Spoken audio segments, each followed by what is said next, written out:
Nazi planning expected to defeat the Poles, Soviets, and the rest of Eastern Europe in a matter of months.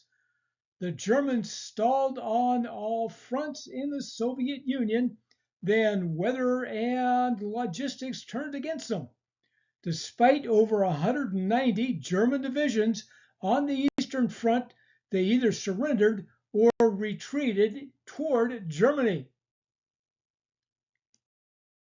Stalin showed virtually no concern for the plight of ordinary citizens, with millions killed from starvation during Stalin's collectivization of agriculture, including lack of focus on improving farming productivity.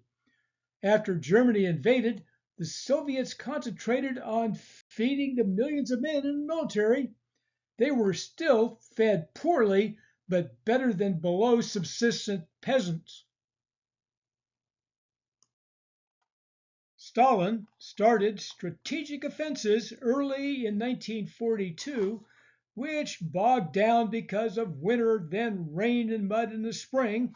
They continued to have problems against the well-trained Nazis, including attempting to retake Kharkov in Ukraine when their forces were surrounded, resulting in over 200,000 Soviet casualties. Given the poor infrastructure and weather, delivery of food and equipment was sporadic. The ability to fight was hampered when soldiers lacked food and equipment. By the end of 1943, the Soviets reclaimed about half the territory taken by the Germans from 41 to 2. That meant 1 million square miles and 40% of the population. Russian industrial production increased, providing equipment first on a par with the Germans, then increasing firepower. Soviet success in pushing Nazis back usually meant extreme Russian casualties. Despite these losses, the Red Army grew to 11 million in 1942. Soviet battle tactics improved with experience, including better planning and correctly using artillery. There were millions of POWs on both sides, and all were treated miserably. There were mass executions on both sides in the millions. POWs died in German camps close to 90%. At least 50,000 Jewish POWs were executed.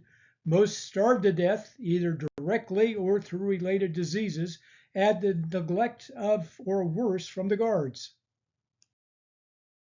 Food was in short supply for frontline troops.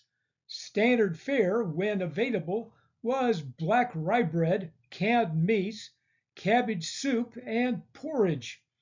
Tea was a preferred drink along with vodka and beer. Each soldier had a simple bag with first aid for dressing wounds, a razor, shovel, and perhaps a towel and toothbrush. Toothpaste, shampoo, and soap were rare. They often slept outdoors even in winter. They were subject to multiple diseases, including malaria, tuberculosis, typhus, dysentery, and pneumonia. Some food and supplies became available from the U.S., initially from Lend-Lease beginning in 43. If Red Army food was poor, civilian food, except for elites, was horrible. Whether urban or rural, civilians planted potatoes as an efficient food to grow and were reasonably nutritious. Often potatoes were the only meals, varied only by boiling, fried, roasted, or potato soup.